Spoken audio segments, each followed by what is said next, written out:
Okay, ladies and gentlemen, welcome to an old school edition of the FTW podcast. Not exactly. This is the Wrestling World in all its laughable glory, episode 154, recorded live on March 5th, 2013 on FTWLive.com. Tonight we're going to discuss the final developments in the road to lockdown. It looks like we're getting another Undertaker match at Wrestlemania. Hey, man, we got the road to lockdown. We got the road to Wrestlemania. We're hitting the highway. I'm Joe, and with me tonight is Rob. Say hello, Rob. Hey. And Lee. Say hello, Lee. I just want to say that I know this show has been pretty average for the last few weeks without me, so I'm back, I'm back, glad to be back. I know Harrison's gone now, so the show's going to definitely improve, and I can promise you that this will be better now. I promise you, okay? Well, Harrison's out celebrating the fact that he saw a vagina many, many years ago. It's right, it's Harrison's birthday! And Garvin and his beard are rocking the boards tonight. So Harrison's out, and we know how this goes, so pardon me and my lack of ability to stop these leaks in the FTW boat. We're going to be flying off the twisted rails, and it's going to be fun. If you're listening through iTunes, YouTube, Stitcher, the FTWpodcast.com, FTWpodcast.com, or through your favorite podcast player, make sure to check out the rest of FTWpodcast.com for more about us, how to get involved in this discussion, upcoming discussions, past discussions. Just kidding. You can find us on Twitter, G+, Facebook, social networking at its best. All those links and much more are listed on FTWpodcast.com. So if you've never been there, go there now in another window so you don't lose the audio now. For all those live chat hooligans listening live tonight on FTWLive.com, bear with me. I'll try to get everything in, but you know how I am, so we'll see. Because I tend to ignore Garvin, and he pinches his fingers a lot. But that's because he's diabetic. That is normal. Yeah. So... and he has a fist of rage.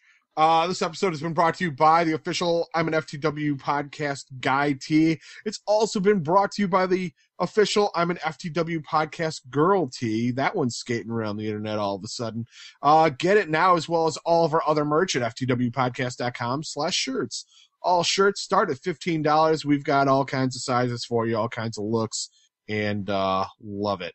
So, while you're there, why not sponsor an upcoming episode of the FTW podcast? Help us pay for hosting and everything else that we do here on FTW by going to FTWpodcast.com/sponsor. Sponsor a future episode today. Now on to the week that is WWE and TNA. Okay, screw it, TNA. Random Chia Pet. Okay, Rob, got to go to you. Talking about gut check. Ivy Lise Velez and Lady Tappa. Who gets the contract? This is actually a tough call. Both of these women were phenomenal in their tryout. You've got Lady Tappa, who's a second-generation wrestler. Her uncle was the Barbarian. When you watched her wrestle, you could see a lot of that translate. It was very obvious that her uncle had a big role in her training. Ivy Lise Velez was also very great. Both women put on a strong performance. If I had to pick one or the other, though, I'd give the contract to Lady Tappa. Why? She seemed a bit more strong and solid as a wrestler. Ivy Lise Velez relied a bit too much on her MMA background, not quite enough on wrestling for what I'd like to see. Okay. Where do you see fitting either one of them in? I mean, besides obviously trying to go for the Knockouts title, but do you see them doing anything specifically with either one of them? Well, Lady Tappa could fill. She could almost do an Awesome Kong Barbarian type style. You could bring her in and just have her run Ramshot over the Knockout division. Shit. Put her and ODB in a ring together. Match of the night right there. Cool. Lee, what do you think? Personally, I'd hire both of them. I wouldn't even... Honestly, I would get rid of the rules of gut check and hire both of them because they're both better than Velvet Sky. And obviously, Garth talked about Velvet Sky obviously on Saturday now, and obviously is she really the best person that TNA have got? Can they do more? I think they should hire both of them, and I think they should just go straight in, because I honestly think they could go in there and make a bit of a fuss about the TNA division, to be honest with you, because it needs some revigorating. It really does, and I'm sure Rob's going to argue with me, but we will let that happen. No, actually, I'm not going to argue with you. I'd hire both of them too, but within the bounds of gut check, only being able to give the contract to one, I'd go to Lady Tappa. I'd hire both, send them to OVW for just some polishing up, and then work them into Impact. Yeah, fair call. To be honest with you, I'd put them straight in there, just for a little test, just to see how it goes. But just like they did with the Blossom Twins for the week. But so you say Blossom Twins, and I just think of Maya Bialik from that TV show Blossom. And I'm like, there are two of them. It's just a bad train wreck in my head. Joe. Oh dear, I've no words. I know. I'm showing my age now. Any more comments on the knockouts in question? Unless you have something to say, Joe. No, not really. So we're going to move on to our new X Division champion, Kenny King. What would you do with both him and RVD moving forward now that they've had the title change? Well, it only took Kenny King 50 million chances to win the damn belt. Ultimately, I think the change was needed. We've been saying for months now that RVD was just a transitional champion, kind of meant to hold the X Division until somebody better came along. I'm glad they finally got it off of him and put it on to Kenny King. Now we're going to see what Mr. I'm Not So Loyal to TNA can do with the belt. Lee? Yeah, I would just get sacked, RVD. No, I don't really see what RVD did to that belt. He did nothing. We've said for just weeks and weeks and weeks to get rid of him. I'm so glad he's finally off the title. But Rob said it. Kenny King's just, it's taken him forever to do this, and they got rid of King anyway from what they were doing. The whole Sting and Kurt Angle thing he did there. They moved pretty quickly on from that, but never mind. And I'm glad he's got the belt, and I hope he can actually do something with it, because I don't want to see an RVD much again, and especially not for a title. My main concern right now is that it took Kenny King so long to get the belt. He had to try against RVD so many times that TNA may have hurt his credibility as champion. He does kind of strike me as kind of a guy that might not get over because you're right, because he's taken so long to get it. He might not get over because of the amount of time he's taken to get it, and the fact that he's now, if he can have as solid matches as he wants, but is he going to be a good champion? That's the thing. I honestly like Kenny King, but I'm a little bit worried, and especially what TNA are doing at the minute. I'm a little bit worried what they're doing. I mean, thinking about it though, couldn't they strengthen him or re-strengthen him if he has one more match with RVD and make it something? You could rematch it in a cage. You can do like a lockdown match. I mean, you could do it in a special stipulation match and have him win. I mean, at that point, you kind of cement him like, okay, he can beat RVD. That requires RVD to successfully push another wrestler, which throughout his career RVD has not been good at doing. That is true. And if we jump over the live chat, comments coming from them, if Kenny King doesn't save it, at least he'll do better with it than RVD. Well, yeah. And RVD versus Kenny King at Lockdown, then move Kenny King forward in the division. Yeah, that's probably what will happen. But how much further forward in the division do you move him if he's already got the title? There we go. Take that, live chat. I mean... Okay, you're the champion. Now we need you to do more. We need to do more. The thing is that's the problem. There isn't a division. Essentially, there is no division. Realistically. Well, yeah, I mean, who else do they have? Zima Ion. Who's been eliminated, was just taken out weeks ago. Austin Aries, who's not in the division. They pull out Sanjay Dutt every now and then.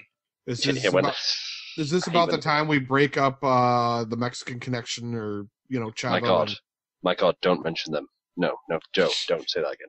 So you can have, Chavo in the X Division, or No, or, never again, please. Hernandez. I'd Move rather him have in. Chavo kissing my feet than having the X Division. No. Well, I mean, I guess that would get him off TV, wouldn't it? Well, it depends. Depends how popular my stream gets with people kissing my feet. It's better than the Vince McMahon Kiss My Ass Club. That's all I gotta say. Hey, there's nothing wrong with it. I like that club. I think it's a great idea. It went too far, but it was a great idea. So you would rather kiss Vince McMahon's ass? I mean, you gotta wash your feet. Look, if I've kissed Vince McMahon's ass, I've just kissed a billionaire's ass. For Christ's sake, that would be. I won't wash my lips for 2 weeks. Maybe You've 3. heard it here, folks. Lee would love to kiss Vince McMahon's ass. Literally. And apparently from the chat, Rockstar Spud. I don't know what you mean. Oh, right. To be You in don't the know X what you division. To be in the X division, that's what it. I'll let you off. Yeah. Hey, I'm not good at this hosting shit unless I'm wasted. Well, now there's Harrison, but he does it. Say that again? Said neither does Harrison's not good at it, but he does it. He does it, and we let him take the train wreck for it. Okay, fair play. So yeah, I mean, okay, so we got Rockstar Spud, we've got Zema Ion. You've got Robbie E. That doesn't count, does it? Yeah, it doesn't Jesus, really bro. count.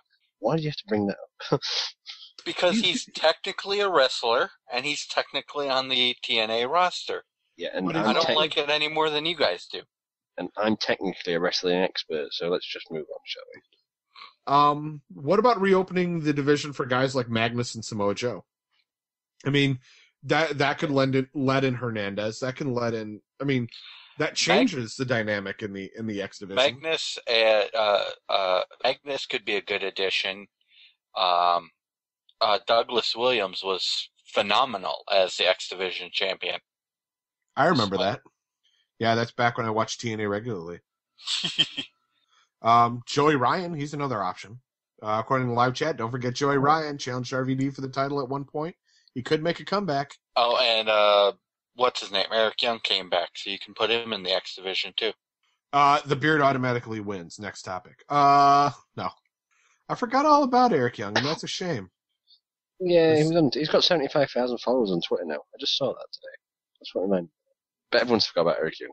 Yeah, the going off to do that TV show, I think, kind of hurt him. Didn't mean to do that. I would like to see more out of Joey Ryan. I'm not gonna lie. I mean, if you took away this restriction to allow in like Samoa Joe and Magnus and such, you could allow in Matt Morgan. There would be smaller guys for him to finally perform the elevator on again. I'm sorry, I love that move. It's just a fantastic move. It is. It is a good move.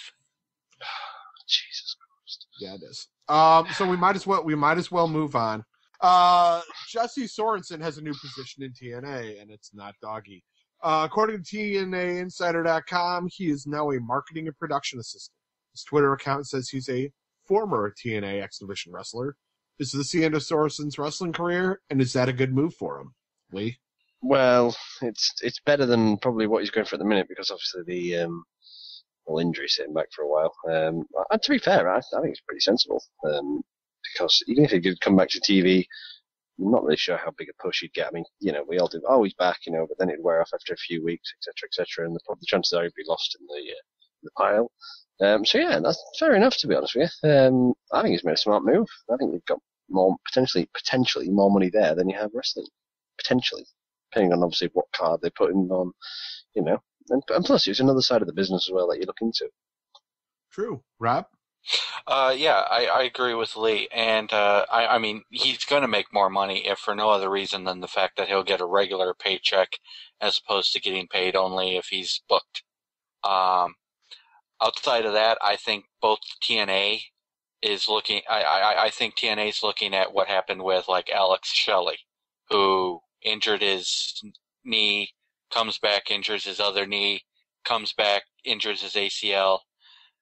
I think TNA is a bit nervous with their talent, and they don't want to rush their talent back. And with the type of neck injury that Jesse Sorensen took, I think it's a great idea for him to make sure he's ready before he even thinks about coming back. Is it the end of his wrestling career? I'm going to say probably, and at the moment, it's a good move for him. Did Alex tear his ACL? I thought that was Saban who actually did that. Yeah, Saban. Yeah, sorry, Chris Saban. Neck. It was his neck on it, Sorensen. What's that? Yeah, Sorensen injured his neck. I was talking about Chris Saban from the Motor City Machine Guns. Oh, okay. No, sorry. Yeah, he's been having a number of problems with just about every part of his leg on both legs. Yeah. I mean, I'm kind of looking at this like ECW, where you had guys performing all kinds of different roles while working. I don't think it's the end of his wrestling career per se, but it's him taking on another aspect of the business so that he can be around the business and still, do something even if he's injured or, kind of like how Bully Ray did. Bully Ray did a lot of the booking for ECW back when he was in ECW. So he'd book, he'd wrestle, he'd wrestle. I mean, it's a way to go. Well, I think it'd be quite fun. To be honest, would you not want to do? If you were a wrestler, would you not want to, get kind of that and far involved? You'd want to get involved, wouldn't you? Even just for the experience, unless of course you're just like kicking the shit out of someone. Yeah, I mean, it's not like he's like Dixie's like secretary. Although that would be really funny, wouldn't it? Be interesting. That's well, Hulk Hogan's Dixie's secretary, so he comes out with random bullshit. Yeah. Like, I want Bobby Roode as champion, but I can't control anything. When he was part of the creative team, so not really sure. Yeah, we talked about that last week. Apparently, Hogan is Dixie's bitch, so she doesn't need another one. Of course. Yeah. From the live chat, I could see this being a holdover while Sorensen recovers more fully. Nice move by TNA to take care of their talent and not treat him as an independent contractor. Dun, dun, dun. Very well, nice. Well, it is. It's also a good PR move as well from TNA. Makes them look a little bit better, which is good. I'm not like doubting the move. It just makes them look a little bit better as well. Okie dokie. Well, let's move on here. Lockdown 2013 preview. Join us this Thursday, March 7th, 2013 at 10 p.m. Eastern. That's -5 Greenwich Mean Time, directly after TNA Impact goes off the air for our Lockdown 2013 preview conversation. Hopefully we'll have a full card by then, but for now, this is what we got. Robbie E versus Robbie T, the Battle of the Robbies. Yes. Now if we can only get Robbie R in there, get Robbie Roode in there, make a triple threat. No? Okay. Kurt Angle versus Wes Briscoe in a match that I can't believe is actually going to happen. Sting, Magnus, Samoa Joe, and James Storm, not Lance Storm, and Eric Young. That's right, Eric Young. Versus Devon, Anderson, Knox, Doc, and Bischoff. So TNA versus Aces and Eights in a match. Woo! I wonder who's going to win that. Yeah. Well, if you show up on Thursday, you can go make your predictions. Oh, yeah. I mean, I'll go up 4 a.m., yeah. Hey, man, if you just get to bed early, you can get up in enough time. I'm sure the little woman won't have a problem with that. Speaking of little women, Velvet Sky and Gail Kim for the Knockouts title. And then... Really? You're going with that segue? There's nothing little about Velvet. I'm okay.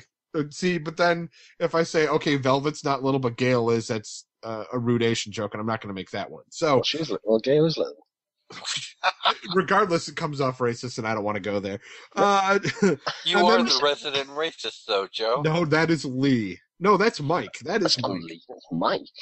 And apparently, people are saying Velvet's ability is little. Well, that's to be determined. And the main event, Jeff Hardy versus Bully Ray for the world title because, well, it's time we have face versus face.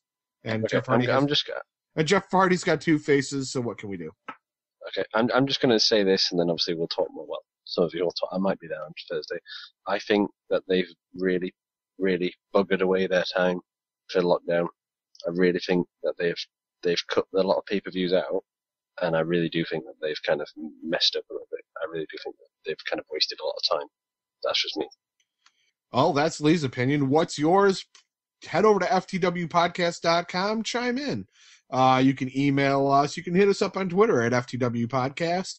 And Garvin's shaking his head. Yeah. Oh, by the way, sorry. This one's for Mike. Mike recently commented that the FTW podcast is going a bit TNA focused. Well, that's going to even itself out today, Mike. So that one's just for you, buddy. And that was your TNA Week in Review. God's face is a price picture. He sat there waiting to kick the shit out of me. Anyway, continue, please. Sorry. And now it's time for WWE. Okay, we're going to jump into it. We're going to talk a little bit of WrestleMania 29. The question is it a solid card so far? We've got the recently announced Taker vs. Punk. Looks like we're going to have Brock versus Triple H. We have Jack Swagger versus Alberto Del Rio for the world title. Rock versus Cena for the WWE title. I mean, is it solid so far, guys? Rob, I'll let you go first. With the exception of Brock versus Triple H and potentially Swagger versus Del Rio, yeah, I don't know how Rock versus Cena again is going to be. So, yeah, no, it's probably not a solid card so far because, Taker versus Punk should be a decent match if Taker can keep up with Punk, which I doubt he can. You've got Brock versus Triple H. Triple H is old and can't really do his part in the ring. Brock never had much skill to begin with. You know, Kevin's raging right now when you said that. I'm sure he is. I'm sure Kevin is going on a priceless rant that unfortunately we're not recording. Swagger's legal troubles have succeeded only in getting Glenn Beck's head to explode. Right. Del Rio is a great wrestler, really doing well as a face, so he might be able to carry the match. Rock versus Cena, it's going to be the same thing we saw last year. Cena's going to carry the match, and Rock is going to do none of the work. Go ahead, Lee. I know you're just dying to argue with me. Okay, brace yourself. Brace yourself. I'm not going to argue with you. Wow. I'm not, because the card this year is, in my opinion, I think it's pretty uninspiring, to be honest. Don't get me wrong, this WrestleMania will do 1 million buys, easily. Easily 1 million buys. It'll do, obviously, whatever in pay-per-view buys itself all around the world, but it's not very good. You know, the best thing so far has been Rock and Cena's little interaction on Raw. I thought that was pretty good. I thought it was very good, actually. I thought Cena and The Rock played off each other really well. I really liked it. The way they kind of set up Taker's match with Punk was it was a really easy way out for WWE. They could have done a lot more for that, but at least they did something rather than just say, "Oh, Punk's facing Taker," so I suppose. But yeah, it's kind of like an uninspiring lineup because you've got Cena versus Rock again. Not everyone's going to watch that. No, not everyone is excited about that. Don't get me wrong, I think it's going to be a good match. Just personally, I think it's going to be good. I'm actually quite enjoying it. Brock versus Triple H, I don't really care about, to be honest with you, because I just think it's going to be boring. But again, if they build it up properly, then that could change. Undertaker versus Punk, everybody knew this was coming. It's going to be a good match. There's no way Taker's losing. Same way there's no way that Cena's losing either. But, you think Cena's going to win this time? Oh, Cena's got to win. Why would they can't have anyone but Cena win? There's no why. If you can give me one logical reason as to why The Rock would win, tell me now. Because his name is Dwayne Johnson and he wants to win. Not acceptable. He's already won once. He's already won once. So you think that's gonna be Vince's answer? No, I let you win once. Right. I'm telling you, they say that Brock versus Rock is WrestleMania 30. I'm telling you, they potentially might do 3 in a row. They might do. See, Rock wins 28, Cena wins 29. Who's going to win 30 for the all? Who's better than whoever's better than who? 30. I'm telling you, they might do that. I still think Cena will win anyway. That was a speculation I was developing. That's fair. But to jump on topic here, do I think it's a solid card so far? Sorry. It's fine. It's a decent attempt. It's hard because they keep going backwards. Like they keep trying to rely on the same guys when it's been my opinion for a while that they don't do enough pseudo turnover, to develop younger guys. So then we have issues where this card seems kind of weak when you've got Swagger versus Del Rio for the world title. With Swagger being gone for so long, it's a little awkward. Rock versus Cena, it's a replay of last year in a way. I see Cena winning. Brock versus Triple H, meh. Taker versus Punk is, to me, the only thing right now that's going to attempt to steal the show. That's because Punk's involved. I agree that Taker has been looking rough, but we don't know what he's been doing in the off season. This is true. The Taker off season, which is 364 days long. But now that we've got Taker versus Punk, I didn't like the setup for that. No, I thought it was pretty bad, especially because Taker came out, raised his arms, then they cut to the intro, and then he's just gone, and it's everybody else saying they wanted to take him on. So Vicky makes a decision. Taker has enough cred that he should be able to come out and just say, blah, blah, blah, I'm going to be at WrestleMania. Then you just have people start pouring out and saying, I want a shot, I want a shot, I want a shot. Then he can you let him pick. Let them do a match or something like they did. But even if Punk didn't win it, have him do something in the match where Taker would pick him up. But here's the thing. Kyle asked us on Facebook, he says, would it have been better, though, if we didn't know about the match until WrestleMania night? At WrestleMania, the announcers announced a WWE Championship match coming up, and Lillian gets in the ring to announce John Cena, but instead Punk's music hits. He comes out, rips Vince and the creative team for not coming up with anything for him. Then he starts up some sort of promo like he did last week. He's an icon, he's a god, etc. Then all of a sudden the lights go dark, and as the crowd in New Jersey and we are all watching at home stay marking the fuck out, we hear the gong. And that's how they announce the match. Would that have been badass? That would have. You've got issues with that, though, haven't you? Because, if you don't advertise CM Punk or The Undertaker for a match at WrestleMania, and it's your biggest show of the year, you can't really rely on that type of surprise at WrestleMania. You kind of have to. It's kind of one of those shows you have to announce your card beforehand because they have to sell this. This is basically what's going to make them money this year.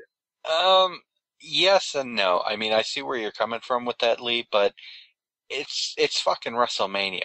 People will buy it just because it's WrestleMania. Agreed, but if you don't announce Undertaker on there, it potentially harms it that bit more because people do like it. Yes. Because if they're not interested in, I will let you in a minute. If you don't like John Cena versus The Undertaker, and you're a CM Punk fan, and he's not been announced for anything, that's and don't get me wrong, it's not a massive amount of people who haven't bought the pay-per-view, but it'll go down. So you've got to offer something for everything. Potentially, yes. Go on, you can argue. Go on. No. Like I said, it's summed up basically how you said potentially. We don't know for sure because WWE's never taken the risk. Yeah. From the live chat, they always have some surprise filler matches, though. Wouldn't this be a much better surprise match than what we normally get? No. I think so. No.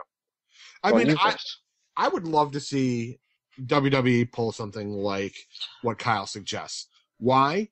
Because we've got The Rock on this card.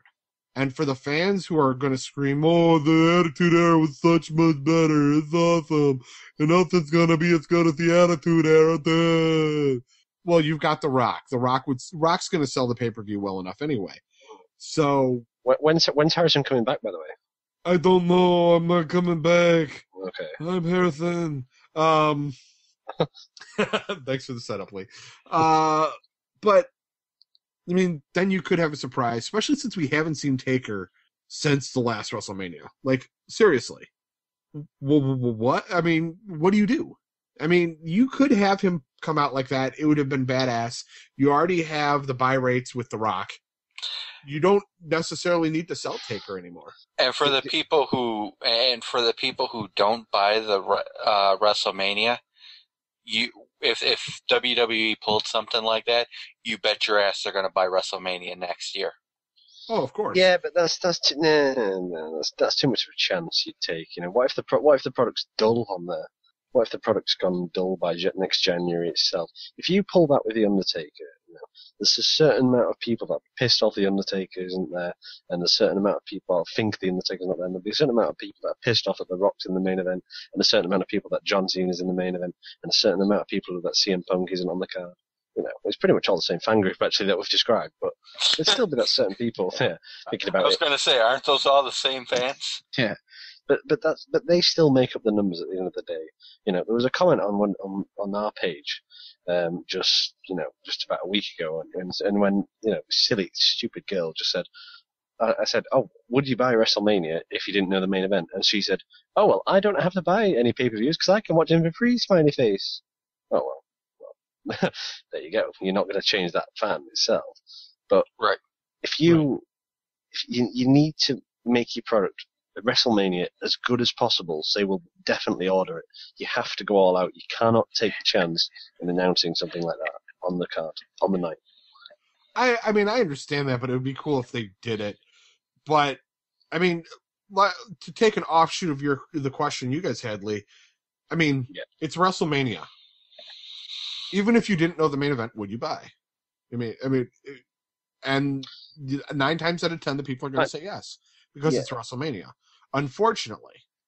I mean, it's only an hour longer than Raw, so what the fuck? Oh my god, WrestleMania is gonna feel like a normal show this year. No, I mean, I would buy it personally, but again, we're a little bit different because we're not the how do I put it, the casual wrestling fan as such.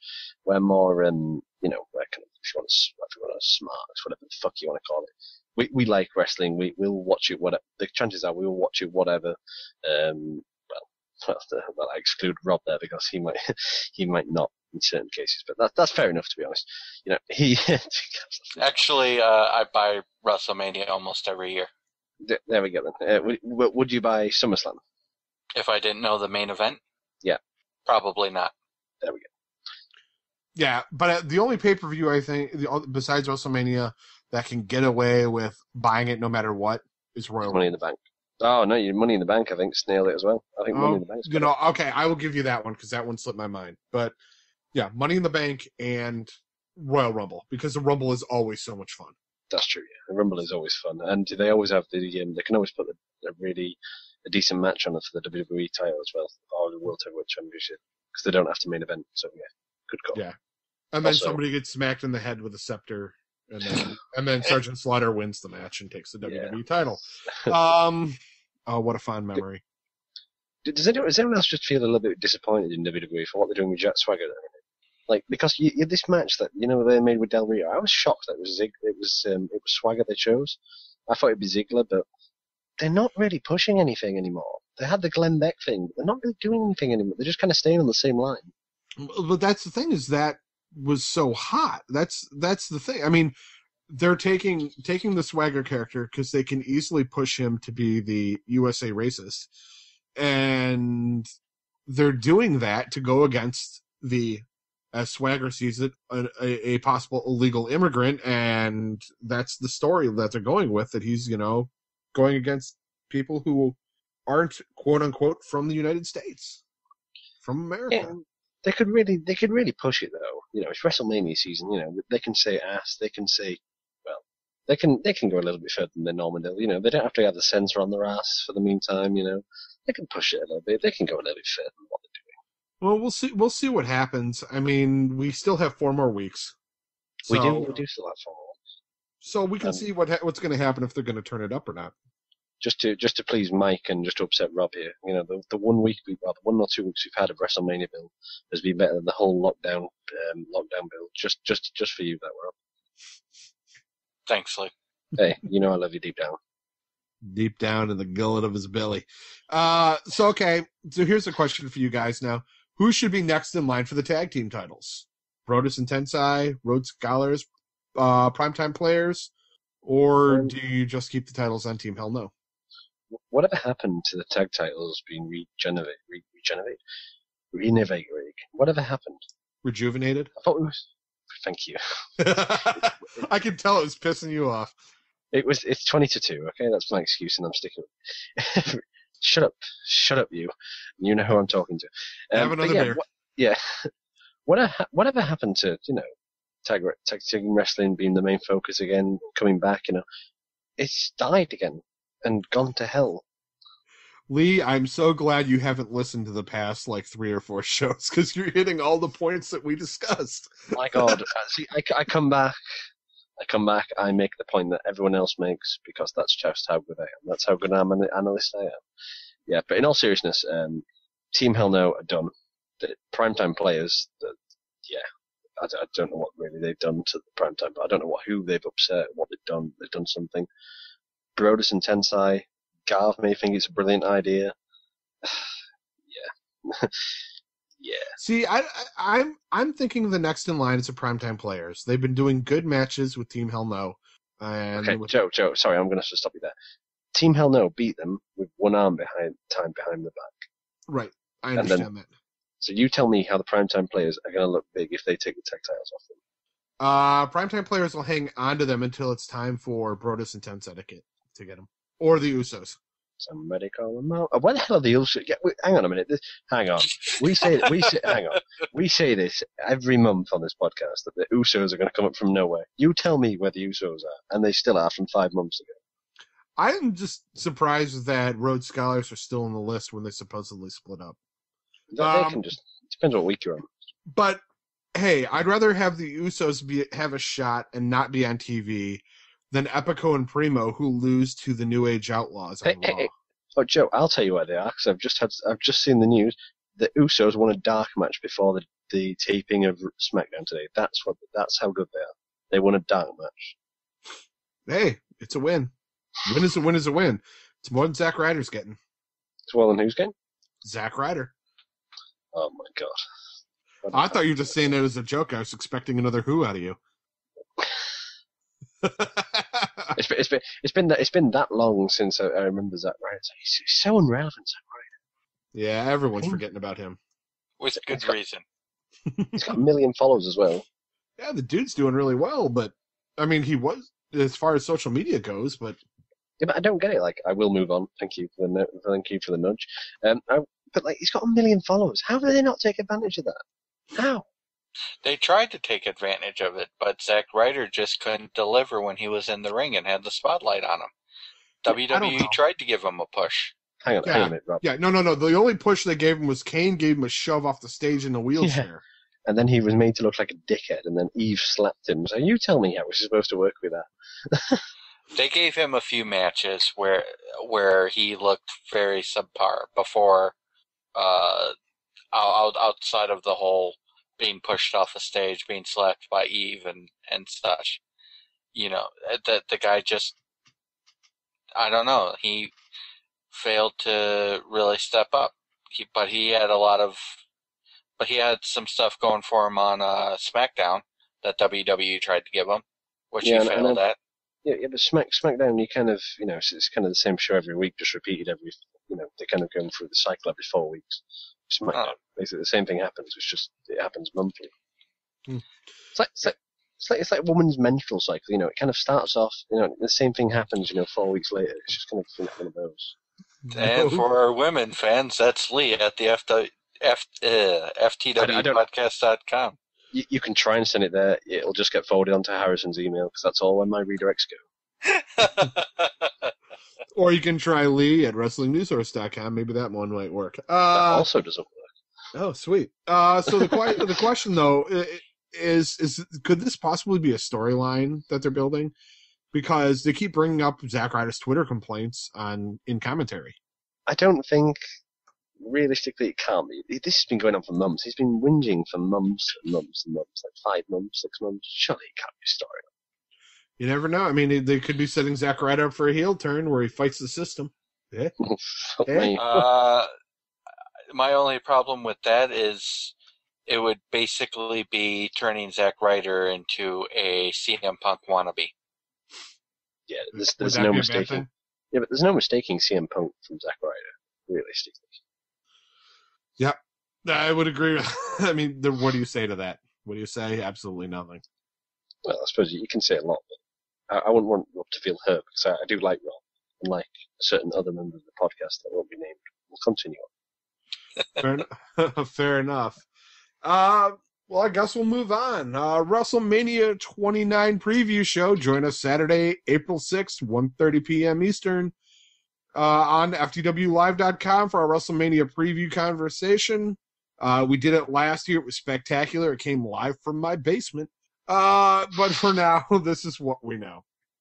Rock versus Cena for the WWE Championship. Alberto Del Rio versus Jack Swagger for the World Championship. CM Punk versus The Undertaker. It's pretty much official. Triple H versus Brock Lesnar. Speculation, Team Hell No versus Primetime Players. We can assume. Miz versus Antonio Cesaro for the U.S. Championship. Wade Barrett versus 3 question marks for the IC title.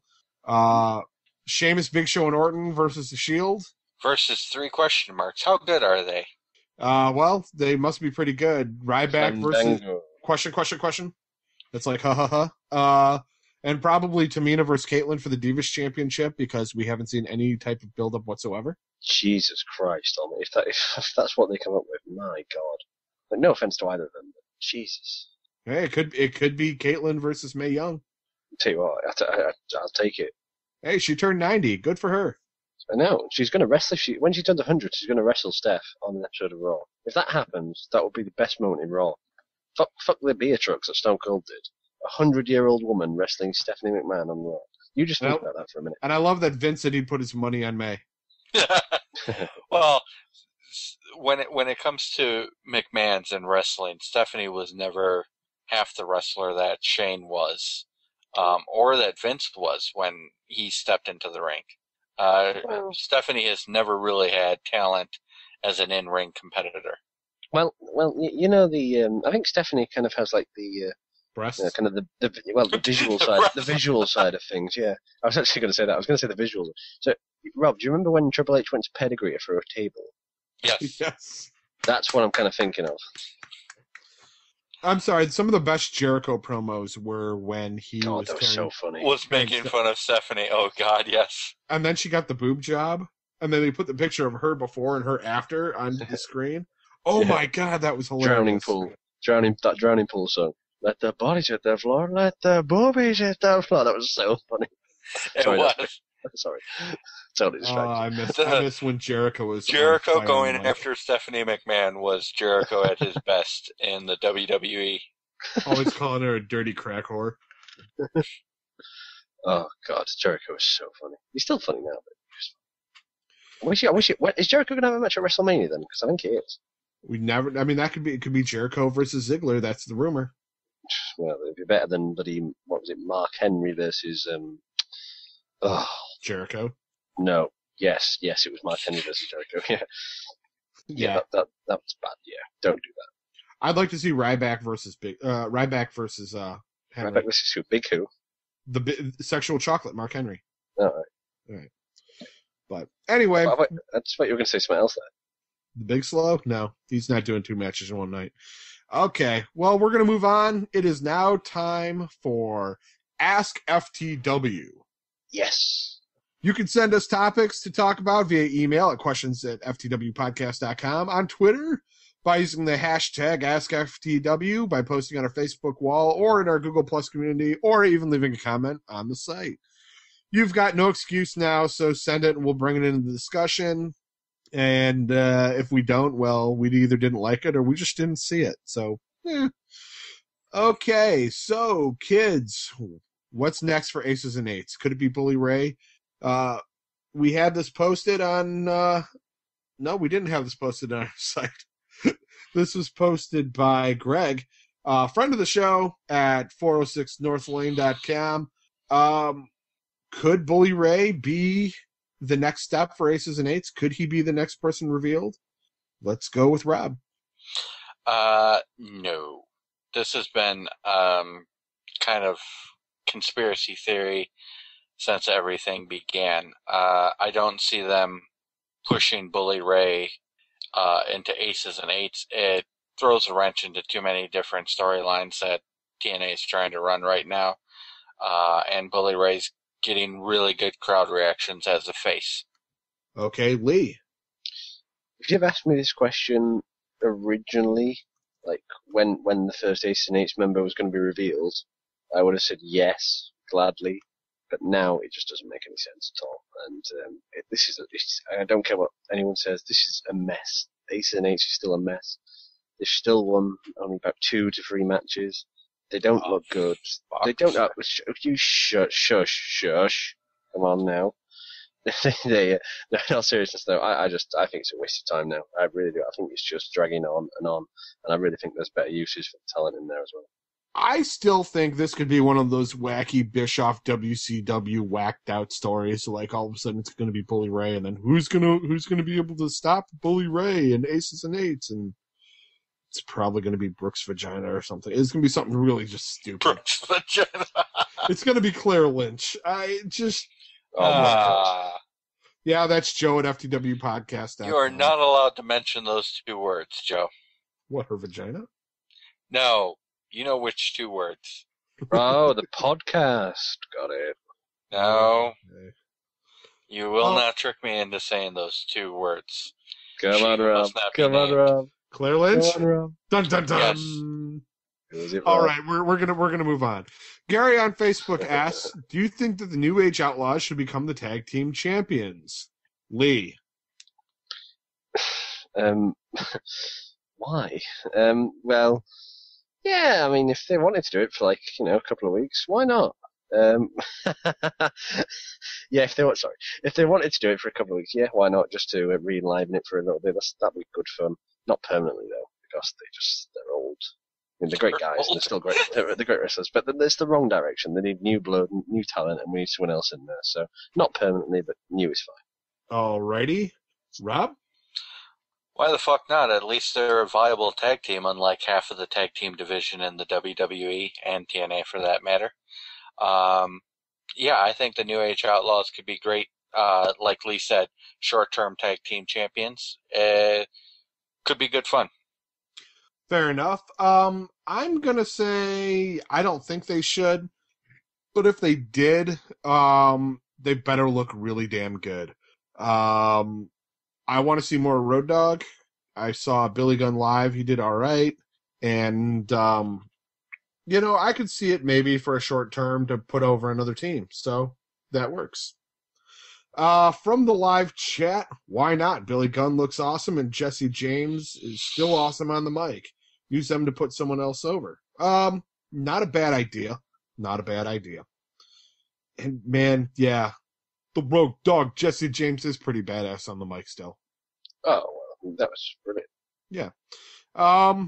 Madman83 on Twitter. Better submission. Which is the better submission? Del Rio's Armbreaker or Jack Swagger's Patriot Act? Rob. Del Rio's Armbreaker. Of course, I've always been a fan of the Armbar. So I would go with the Armbreaker over the Patriot Act. Okay. Lee? Why would you call a move the Patriot Act? It's always got me. Why? Because it's the WWE, Lee. Yeah. Well, TNA doesn't do much better, Rob, so be quiet. This is true. Both companies have shitty names for their finishers. Joe and I were just talking about that in pre-show. Yeah, you're right. Anyway, just kidding. Yeah, the Del Rio's Armbreaker. It looks a hell of a lot better when he does it properly. It used to look crap. He does it right. I'm gonna say Del Rio's is definitely much better. It's a better finisher. Patriots or Swagger's Patriot Act, not Patriot Swagger Act. Patriot Swagger Act. I just keep looking at Swagger going, I get it, Kurt Angle left, you don't need to try and recreate him. Joe, there's no need for that.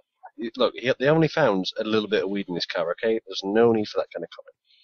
No, Angle.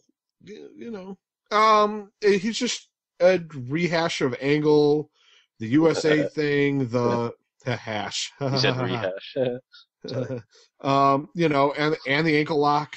I'm not so sure. Okay, from the blog at FTW Podcast. Oh, wait a minute. From the live chat. Just came in. Alberto Del Rio actually puts some flair on it and gives it a little showmanship, and it looks more legit. That's true until he's actually got it locked in, and you see the person is actually just holding their arm up, and he's not really pulling back. When that happens, yeah, it looks pretty poor. Also from the live chat, the only time the ankle lock looked good is when Kurt Angle would wrap his legs around the opponent while he twists the ankle. And the arm breaker doesn't do anything for me because it looks terrible. Doesn't look like he's doing anything with our arm. I was just saying that. It's amazing.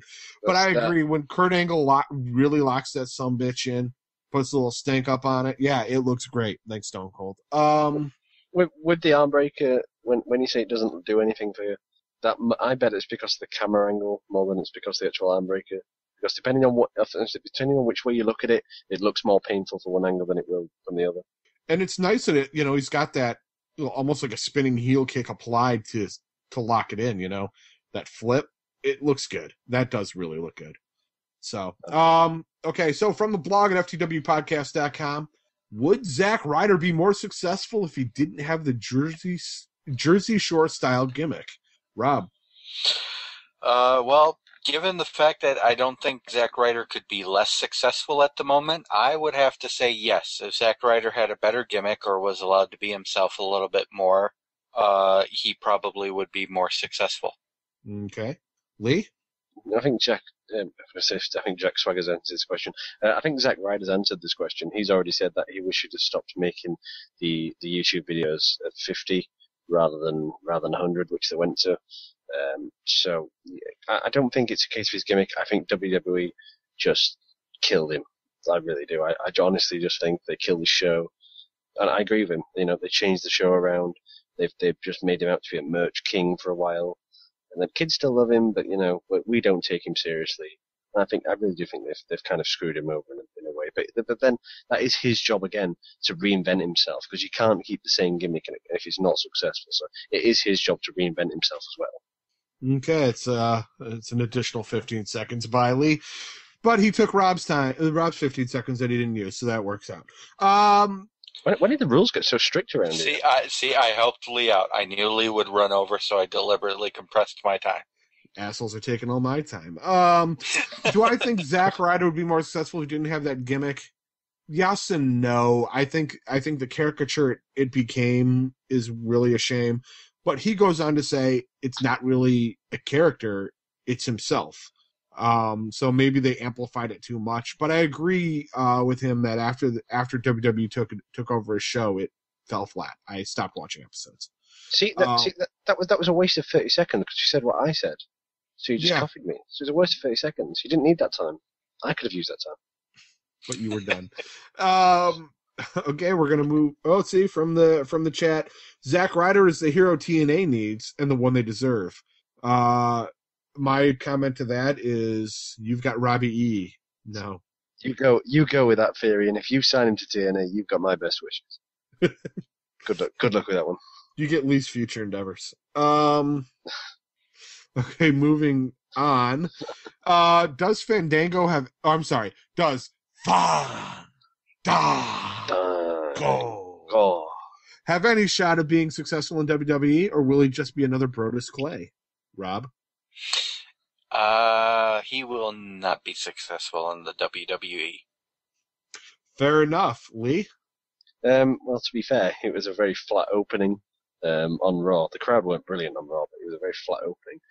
I quite liked his promos. He's taken forever to debut, which didn't help. I think if they do it right, he can. But the crowd reaction certainly didn't help him. And Brodus Clay originally started out pretty funny and pretty good, but it did die after a couple of months. It does depend what they do with him. I hope they do a lot with him, to be honest, because he's a very good wrestler, John Case. Yeah, I think he's got success in the cards. The problem is it's how long is his dancer gimmick going to stick?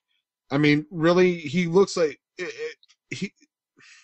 Here's the thing. I know what you're saying. No. He's one hat. If him and Wade Barrett got together and had a child, it would be Don Flamenco from Mike Tyson's Punch Out. Yes. Oh, Mike Tyson's Punch Out reference. Wow. So anyway, go ahead, Lee.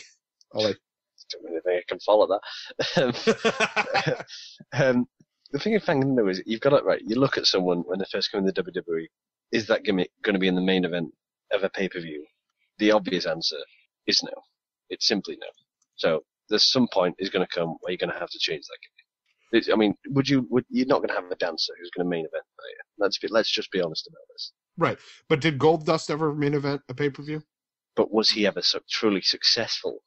Realistically, I know he's a well-household name, but was he successful? Yeah, I think he was generally successful. It just, he made a name for himself in the lower title belts, like the Intercontinental and the European title. He had some epic reigns there, and he was multi-time champions. But would you say that was more to do with his overall gimmick, because it was so strange? The fact that the gimmick was that weird and so different from everyone else's that everyone knew him like that. Obviously, with Johnny Curtis being Fandango, it's not really the same. It's a little bit boring. Like, it's different, but it's not really catchy. Like, I do like the Fandango. I like that, but it's not really catchy. It's not really to get hyped up about. I mean, really. Lee, if you're gonna do it, you can't striker it out, man. It's Fandango. Look, my Mexican's a bit slim at the minute, so I can't help that. So what? I'm just kidding. I'm just insulting you secretly. Okay, that's all. All right. Well, I mean, from the live chat, Fandango, I'm excited for, but he has a lot to live up for the hype. He's made me laugh both times I've heard him on the mic for SmackDown and on Raw, but now I need to see him in the ring. And I agree with that one. That's a big thing, and let's see him in the ring. I can't wait. I want to know if they changed what his finisher is going to be. I'm excited to see it. I can't wait for him to ditch that chick who came out dancing with him because she was annoying as shit. Painful man. Yeah. One of the only things we get to look at. What else can we look at in Raw? Fucking Tensai Brodus Clay coming out. Is that what you want? Is that really what you want to see? That's 4 double Ds right there. What? Breasts. From the live chat, Fandango and R-Truth equals Dancing Truth. I don't get it. Because R-Truth will dance. Whoever said that in live chat, you fail. Fandango will be as successful as Val Venus ever was, and that's a success for the terrible concept for a gimmick. Oh, hey, I like when. Hey, does no one else like Val Venus? What was wrong with Pal Penis? What was wrong? Also, I like Chief Morley again. Who remembers Chief Morley? Eric Bischoff's assistant. Yep. Oh, come on, for Christ's sake, it wasn't that bad. It's Pal Penis, man. What are you going to do? Val Venus was a 2-time Intercontinental Champion. So we've gone from Goldust, who was a 3-time champion, to Val Venus, who was a 2-time champion. So let's go to a 1-time champion. Honky Tonk, who was on Raw this week. All right, we're good to go. The longest reigning Intercontinental Champion, nonetheless. But let's see, what else do we have? Should CM Punk be the one to end the streak? Lee? No. I love CM Punk, and I'm the biggest fan as much as the next person, but just simply, no. Rob? If anybody is going to break the streak, CM Punk is a great one to do it. Having said that, I think the Undertaker streak should remain intact, so I'm going to agree with Lee and say no, as much as it hurts me to do that. Everyone said HBK and Triple H were going to break the streak as well. But, yeah. Right, and if Triple H and HBK don't break the streak, I don't see where CM Punk will. Yeah, exactly. If anybody's going to break it, I think it's got to be someone a little bit younger than Punk, who Taker really sees as going forward and being like that head champion. There you go, Fandango. No. Okay. But I don't think the streak should ever be broken, to be honest. From the live chat, if anyone is going to end the streak, it's CM Punk, as well as, hell no, Taker is going to win unless you want a riot or the ring getting trashed. Also, the only one who should break the streak is Kane, but CM Punk will. Interesting thought. It's weird. It's strange. I like the fact, but I think Kane at this point is past his prime in that, so I don't think he's going to be main eventing pay-per-views. I agree, but I don't see why people think CM Punk's going to break the streak. I don't really get it. How is this different from any other year? Because, CM Punk's a pipe bomb. I don't know. Rob, we went to you, right? Yes. Okay, just making sure. I just got totally flustered. Okay. Does Randy Orton really have a future in WWE? Keep in mind he's on his second strike and has been out of the title picture since his return in May. Rob? I don't think so, and I think that's a great thing. Nothing makes me well, with the exception of Batista getting fired after I told the WWE repeatedly that they needed to fire him. Nothing has made me happier than the fact that Randy Orton is probably on his way out as well. Lee? Randy Orton's he's not on his way out, but at the same time, I would. Why will they not turn him heel? Why? Honestly, you could hit your head against a wall and ask that question. I'm not really too sure. I don't think he's on his way out. He's too big. He's simply too big. He's one of the most over guys in the company still, and he hasn't done anything for about a year. So that should tell you a lot. He could easily go back into the main event, but there's two. They'll see what they do. I reckon something after WrestleMania might be in the pipeline for an option. Yeah. Does Randy Orton have a future in the WWE? It seems that they want him to have one. But he's been out of the title picture. Do I want to see him have much more of a future? I don't know. I'm not happy with him as a face, and I think he needs to change his move set if he's going to continue on forward. I think if he's a heel, he can keep his moveset, but it's just, just go back to the old Orton, just the evil, ruthless. He was such a good heel. I loved him. No, he wasn't. Oh, shush you. You can't say anything with your Claire Lynch and your AJ. Oh, yeah, Claire Lynch and AJ. Shit, you got me to say it. Son of a bitch. My win of the week is to Lee for, yeah. Anything else, guys? That's all I wanted to do. That's all I wanted to do. Okay, Rob's having a brain hemorrhage now. So, guys, it's that time. It's time for Win Fail. So, we're going to go with wins of the week. Rob, what is your win of the week? My win of the week is going to be the gut check match on Impact between the two girls we had. Both were phenomenal. Both should end up having jobs with TNA, even if it's just putting them in OVW for a bit. Lee? Yeah, mine's actually going to be, this may come as a surprise, to John Cena. I really think he stepped up this week, and I really do think that promo that he did on The Rock, The Rock was good as well, but I really think John Cena brought it, and that's what we should have got last year, but we're getting it this year, so that's fine. I like it. Alrighty. Garvin? Yeah, my win of the week definitely goes to I have a hard time saying her name. Ivelisse, Velez, and Lady Tapa. They were fantastic in gut check. I think Lee was absolutely correct before that you need to give both of them contracts. They were fantastic. Okie dokie. My win of the week. So it's related to a clip on WWE.com where Triple H and Vince gave Mae Young a Divas title for her 90th birthday. Good call.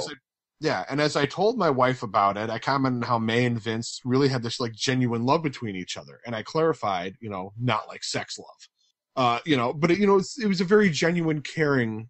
You could tell they really have cared about each other over the years.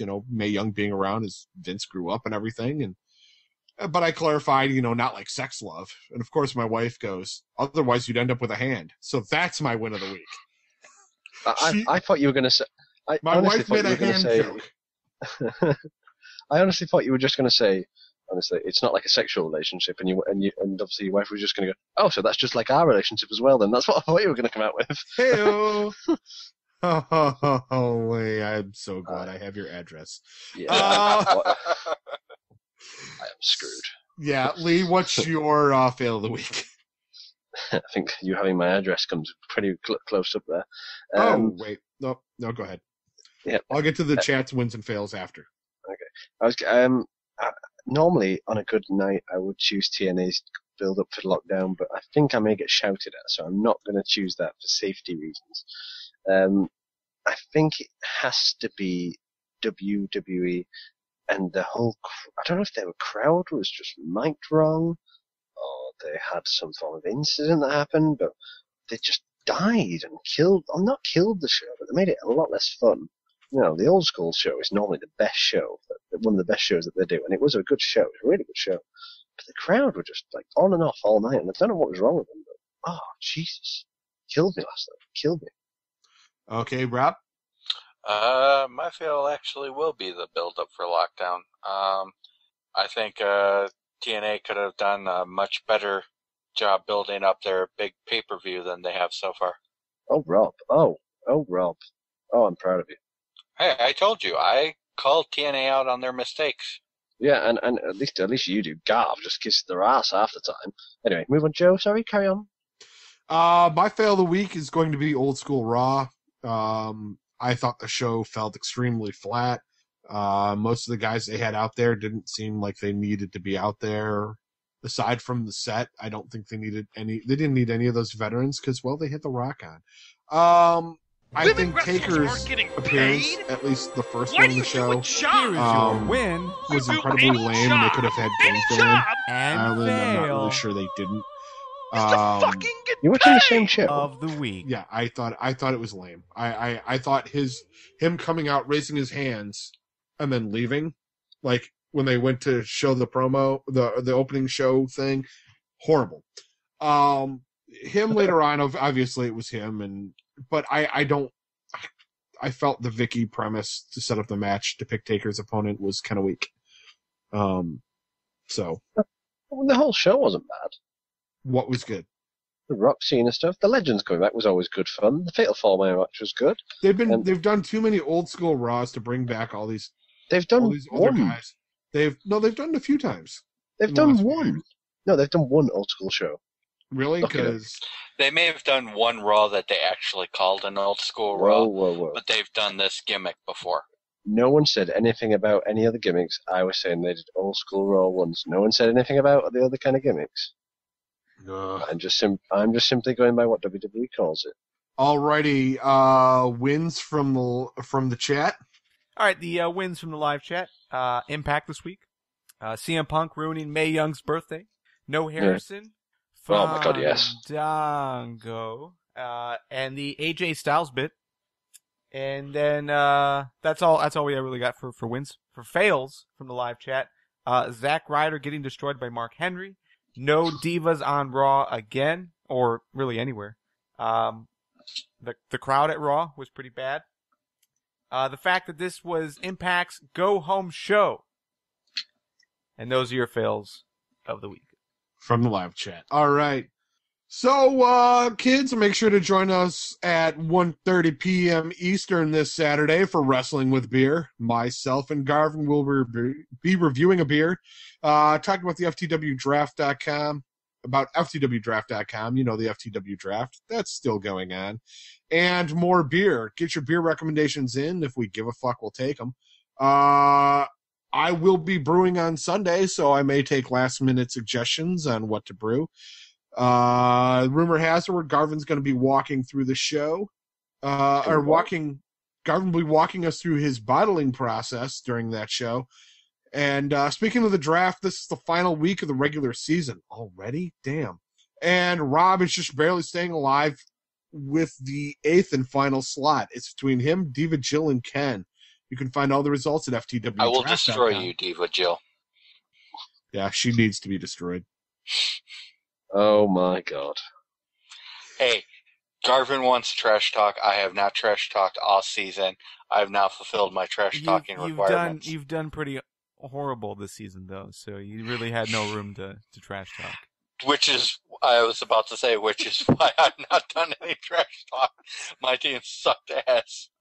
And Rob, just so you're aware, Diva Jill did make a trade today. She picked up Tensai. So, who knows what that actually means, but, yeah, you might get overtaken.